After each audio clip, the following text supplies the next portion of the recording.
間違いねえ。またとないチャンスだ。キムラ、てめえを狩るぜ。奴らの次の反応を予測しろ。読めた。覚悟しやがれ。今襲いかかってきたやつ、知り合い？いや、心当たりはないよ。ったく、怪人だけじゃなくてあんなチンピラまで相手してたらキリねえな。Alright, I know what you're thinking. Anime saving my life? That's like saying this guy's an actually decent MC. Like, come on. Really? How should I start this intro? Hey guys, it's Hachi. Now, I'm not trying to be that one guy that's like, oh, I hate everyone. You know, everyone is a loser and I'm the only person that's right in this world. And I feel like they're all just losers, scumbags that only want the same thing. And that is promiscuous relationships that matter to nothing. And they don't see the true value of a human. No.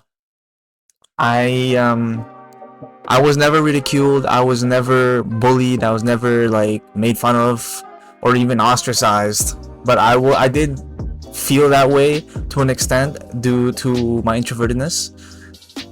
And you know, I was just an idiot back then. That was all the way in high school. Now, when I say that anime saved my life, I don't mean that in the sense that it prevented me from ascending and crossing the pearly white gates. No, anime to me is an incredibly huge part of my life, and as cringe as it is, shaped me to who I am today.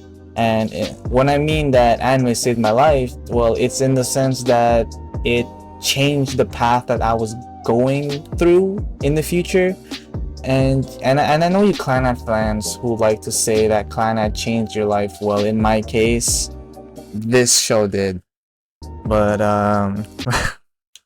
what am I saying? All right, let's get to the point. The whole point of this video is I just want to do a video essay on, you know, one of my favorite animes of all time, and you know, Hachigaya, My Teen Romantic Comedy Snafu. Fantastic show. I mean, if you haven't seen it, fantastic show. But if you have, then you'd know how good of a character Hachiman is and his development, and how just in general how good the writing is for the entire series and all the characters. So I basically just want to go over just Hachiman's character specifically, and how his view, how his mindset, how he operated in the whole show, how, you know, his ideals and stuff. And I want to explain how, you know, I was able to grow from it. You know, like, high school can be like a very tough place to be, especially if you're considered to be the lowest, you know, the bottom of the leaderboard, bottom of the tier list. And you know, it sucks in general if you didn't have that type of social life in high school. You know, in adolescence, you often blame society for it. You're like, why are they like this? You know that typical neat character in an anime that just like plays video games, always on his PC, doesn't leave his room. Right?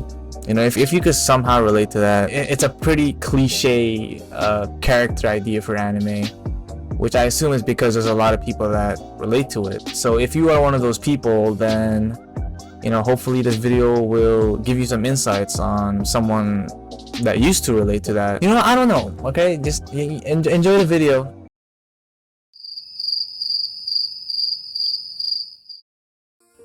Hachiman is the protagonist of the show Oregairu and is among the many high schoolers in real life who have experienced some form of social rejection.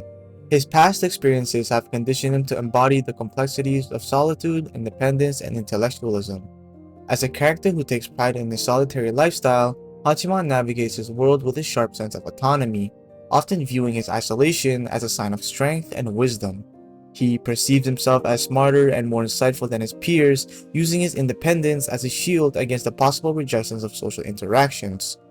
Hachiman's tendency to blame societal norms for his struggles and his reliance on intellectualism as a coping mechanism reflect a deeper exploration of the themes of solitude, self-perception, and the human need for genuine connection.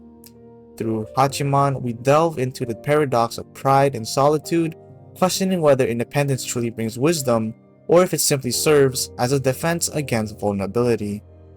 The show makes it clear that Hachiman prides himself in his solitude and independence.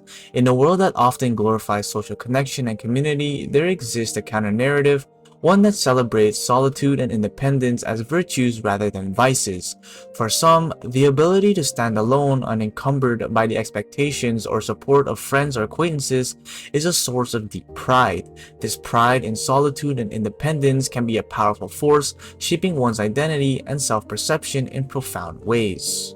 But where does this pride come from, and what does it say about the individual who embraces it? At the heart of this pride is a strong desire for autonomy. For Hachiman, being independent isn't just about how he lives. It's a way of expressing his belief that he can control his life without depending on anyone else. He sees this solitude as a way to prove himself stronger than he really is, rather than something to be pitied. To Hachiman, choosing to be alone is his way of proving he can handle whatever life throws at him, without needing a safety net of support from others. This sense of independence isn't just something he accepts, it's something he's proud of. To him, being alone doesn't mean being weak. It means being self-sufficient in a way that, in his eyes, sets him apart from others. However, pride and solitude can also serve as a defensive mechanism. For those who have faced rejection, exclusion, or disappointment in their social endeavors, solitude can become a sanctuary, a place where they are safe from the emotional risk of human connection. By framing their solitude as a choice, they protect themselves from the vulnerability that comes with acknowledging their own inadequacy. In this way, pride in being alone is not just about independence, it's also about shielding oneself from the pain that social bonds can sometimes bring.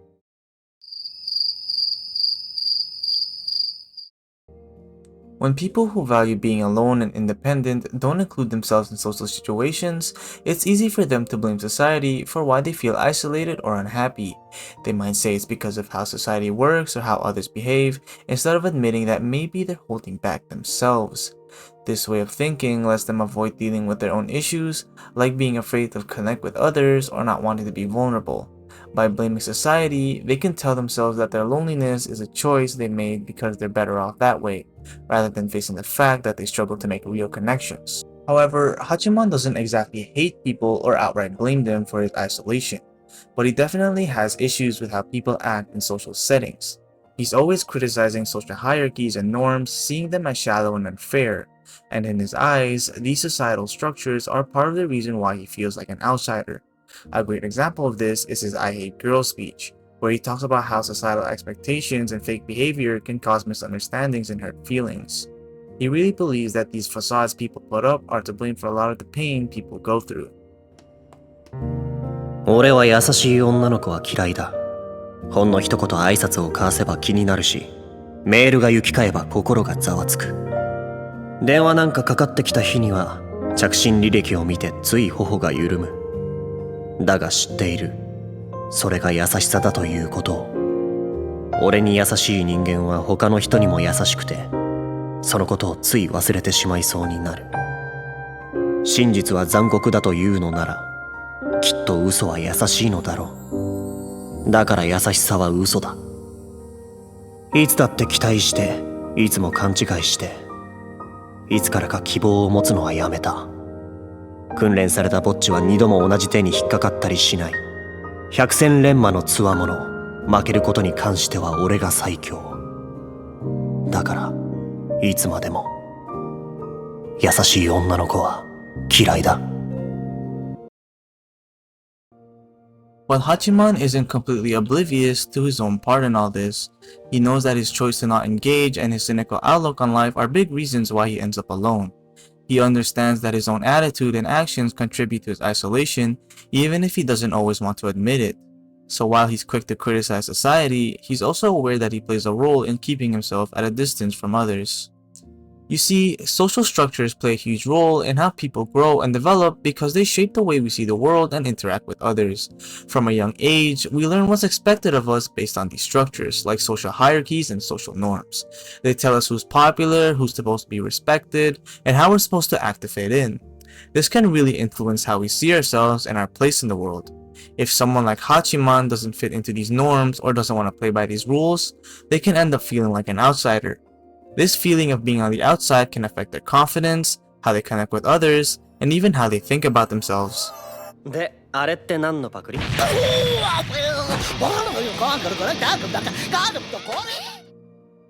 Society and the people around us are probably the biggest influences on our mindset. We're constantly picking up cues from what's considered normal or acceptable, and that shapes us how we think and behave. If everyone around us values popularity or success in a certain way, it's easy to start believing that's what really matters, even if deep down we don't agree. Characters like Minami Sagami and Yumiko Miura from Oregairu show how this works. Minami tries to boost her own status by organizing a school festival, using her position to get attention and feel important. Yumiko, on the other hand, is at the top of the social hierarchy already, and uses her popularity to maintain control over her friends and keep her status. Both of them are influenced by the social structures around them, and they use those structures to their advantage. But the downside of this is that when people abuse social norms and hierarchies for their own gain, it can create problems for others like Hachiman. When people like Minami and Yumiko play the social game so well, it makes those who don't or can't fit in feel even more isolated. Hachiman sees through the fake behavior and manipulative tactics, and it fuels his cynicism. He's turned off by how people can be so fake just to climb the social ladder, which only pushes him further away from wanting to be part of it. This cycle can create more people like Hachiman who become disillusioned with social interactions because they see them as nothing more than a game where the odds are stacked against them.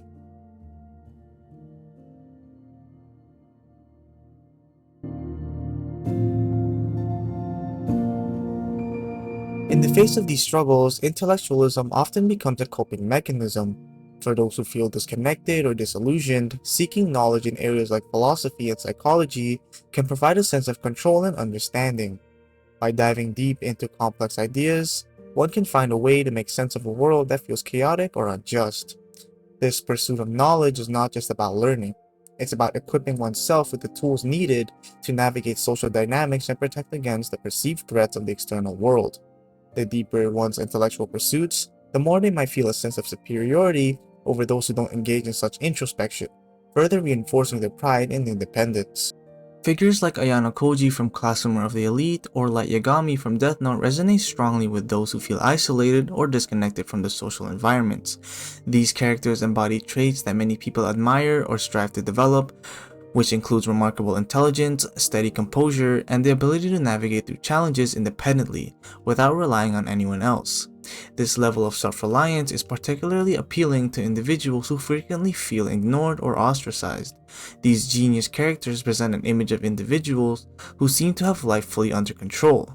For those who find it difficult to connect with others, these figures symbolize the mental strength and independence they wish they could gain in their own lives. It's as if, even when they feel insignificant or overlooked in their everyday experiences, imagining themselves in the shoes of Ayano Koji or Light offers them a psychological lift, a sense of dominance and control, even if this power exists solely in their mind. This type of imaginative escape becomes a powerful tool to feel empowered in a reality where they often feel powerless, creating a mental sanctuary where they see themselves as more capable and in control than they believe themselves to be. This is where the idea of power fantasies really come into play. When you watch these shows or engage with these characters, you're not just seeing someone be smart or strong, you're imagining yourself as that person. It's like in your everyday life, you might feel stuck, like people don't see you or take you seriously, but when you watch Ayano Koji, Light, or even Hachiman, it's like you're escaping into a version of yourself that's untouchable, someone who always has the upper hand. Anime, especially the kind linked to those Chinibyo vibes, taps into that need to feel special or powerful, particularly during those teenage years when everything feels like a big deal. This is also why trashy, cliche isekais that always come out every season, like How Not to Summon a Demon Lord, Arifureta, or The Greatest Demon Lord is Reborn as a Typical Nobody, these very long titles, have such a strong appeal. They often start with a character who's weak, made fun of, or overlooked, and then suddenly becomes overpowered, showing everyone, including their bullies, who's boss. It's like these shows offer emotional armor, letting you play out scenarios in your head where you're the one in control, where you're always 2 steps ahead. But at the same time, this kind of thinking can also trap you, making you believe that being alone and detached is the ultimate goal and the only way to be strong. And while that might feel empowering in the moment, it might make it even harder to step out and truly connect with people in the real world. Getting into certain characters or exploring topics like philosophy, psychology, or even anime with similar themes offer more than just something to think about. It becomes a way to mentally escape reality. These activities help people understand big ideas, deal with tough questions about life, and find purpose in a world that can sometimes feel meaningless. For those who feel so out of place with what society expects, these intellectual and creative hobbies create a story that makes their loneliness feel okay, making them see themselves as thoughtful, independent, and different from the crowd. This is why a lot of people are drawn to books like The 48 Laws of Power by Robert Greene or The Challenge of Learning Chess. It's not just about picking up new knowledge, but to find comfort in being smart, to feel like you're figuring out life in ways others might not see. It's not just about admiring characters like Ayano Koji or Light, it's about feeling good with the idea that, like them, you can rise above the confusion and create a sense of control and influence, even if the power is only in your head. This also explains why there's a common anime stereotype where characters, usually teenagers, pretend to have special powers or act like they're the smartest one around. Shows like Love, Chunibyo, and Other Delusions really show this, though Rika only has Chunibyo to cope with the death of her father. The show established a good example of how lonely people in need of a coping mechanism make up big fantasies where they can have amazing powers or superior intelligence. In the case of a person being rejected by society, this can essentially be a way to deal with feelings of not being good enough, turning imagination into a strong tool for building self-confidence. By seeing themselves in these roles, they gain a sense of importance and control that might be missing in their everyday lives. Going back to why people are drawn to dark psychology books and chess, there's often a strong desire to understand and read people. When you're subjected to alienation for no apparent reason, it's only natural to seek answers. Hachiman, with his deep understanding of human psychology, uses his dark insights into human behavior to navigate social situations that he finds inherently uncomfortable. He ranks third in Japanese behind Hayama and Yukino, not just due to academic prowess, but because of his keen ability to analyze and predict human actions. Hachiman's intellect allows him to grasp the complexities of social dynamics, often leading him to help others through self-sacrifice. However, for others, the ability to interpret others' motivations, behaviors, and emotions become a crucial skill, one that serves as a safeguard against future betrayal. When you've experienced deception or betrayal, the skill of reading people becomes a protective mechanism, a form of psychological armor against the unpredictability of human relationships. It's not merely about understanding others, it's about preparing oneself for the worst, ensuring that solitude is a choice rather than a consequence. This drive to read people is rooted in the need to avoid being blindsided again, offering a sense of security in an otherwise uncertain social world.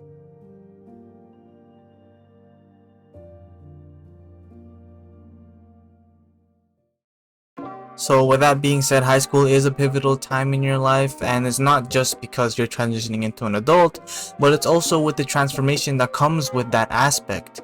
You are basically given a chance, an opportunity to reinvent yourself, and you are reborn as a new person. And it's a time where you're not just meeting new classmates, but you're meeting new individuals who will give you a sense or understanding of how you will navigate your life from onwards. And I think that's a very powerful experience everyone should have. You know, my high school career was kind of mid or kind of average as a coping mechanism to that, because a lot of misconceptions for teenagers about high school is that if you didn't go to parties, you know, didn't have relationships, you missed out on core high school experience. And while there is truth to that, it's I think it's false just because you didn't go to parties or experience relationships. There's plenty of time to do that after high school. But I was one of those people when I was a freshman. You know, if I didn't have that, I turned to coping mechanisms such as intellectualism, where I would look into books, I would look into increase my vocabulary, you know, increase my wisdom and knowledge, often stemming from psychology or philosophy. I focused on learning instruments, I focused on expanding my own character in general, like my skills, my skill set, just literally upgrading my character like I was in a game, for lack of better explanation. However, unlike Hachiman, I wasn't the kindest soul there was. I wasn't self-sacrificing myself everywhere for other people. I wasn't that nice guy that would just put himself down just so he can get some recognition. Maybe deep down they would think that, oh, maybe my kind gestures would reach out to some people and they would see me for the kind soul that I am, and maybe, and just maybe, I'll get what I want. I'm not saying Hachiman was like that, but I was I was kind of like that. It's not a good place to be in, honestly. You know, I was kind of more of a true loner. I didn't I had some friends. I had some really good friends, but you know, I craved for something that, you know, the people of the social ladder, the very top of the social ladder had. And you know, it's a normal thing to have when you're just a kid, right? You wanted power, your first experience, your first environment where power is there. It's obvious that everyone would lean into trying to achieve the same thing. And I was obsessed with seeing that. I was obsessed with exposing that to myself, trying to see the worst aspects of people in society. You know, it really grew into me. I became literally like Hachiman, as cringe as that is. But I love Hachiman, so I don't care. Cynicism, I was literally cynical. I was very cynical. Nihilistic sometimes before, but very cynical. And I don't wish I could change the past, actually. I actually love that that's the way I grew up, because I've seen people that were drowning in that kind of mindset where you must be up there in the hierarchy, and now that college started and everyone's moving on, they haven't moved on. They're still stuck in that high school mindset because they didn't grow any skills. They were given everything from the start, and so they never had room to grow. But you know, anyways, the hardships I face today and back then, I love it, and I wouldn't change it for anything. You know, a wise man once said, I believe this was Nietzsche, accept reality for what it is and don't despise what fate has in store for you. Those aren't the exact words, but it's just my interpretation. Turn negativity into positivity is what he's saying. You know, if you're fat shamed, for example, channel that frustration into the flame of ambition. I love Elden Ring. Channel that confusion and anger and use that as fuel to motivate you to go to the gym, to upgrade your style, to change the way you carry yourself in front of others. Don't let people be responsible for what you are. Don't let them define you for what you are. If they call you a pig, why are you gonna let them do that? Don't, when you go and change yourself, don't do it to prove to others that you are not a pig, for example. Do it to prove to yourself that only you are responsible for changing who you are and the path you walk on. You know, don't fear the future if you have the power to change the present. I love motivation and philosophy, man. Okay, so to wrap this video up, here's the bottom line. If you're struggling to make friends and you lack the social skills to do so, for the love of God, don't change yourself in order to be more likable. There's usually nothing wrong with you, though people can cross the line due to their inability to actually cope with their current situation in life, and they would turn into actual creeps. You know, that typical dude that would have a mask on, have a shades on and a hat, an anime, and they would like stalk the girl. People can turn out like that if they aren't looked after. And if others mock you for enjoying the hobbies that bring you happiness in life, then just know that they find happiness in bringing other people down, and that's a reflection of them, not you.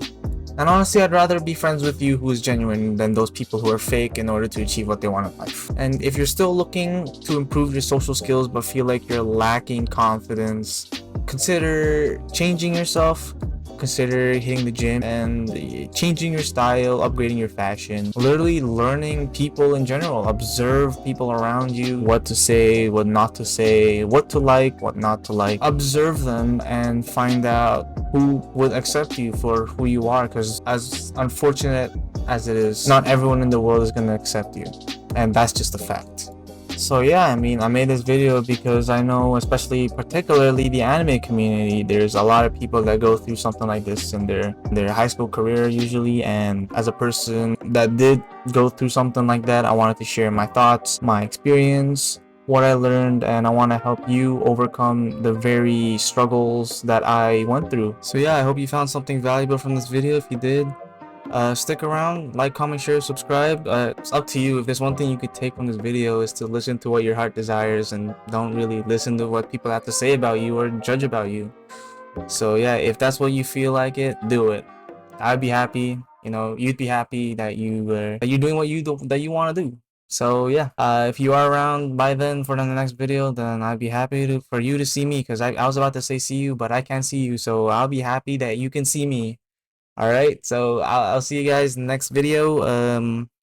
See ya.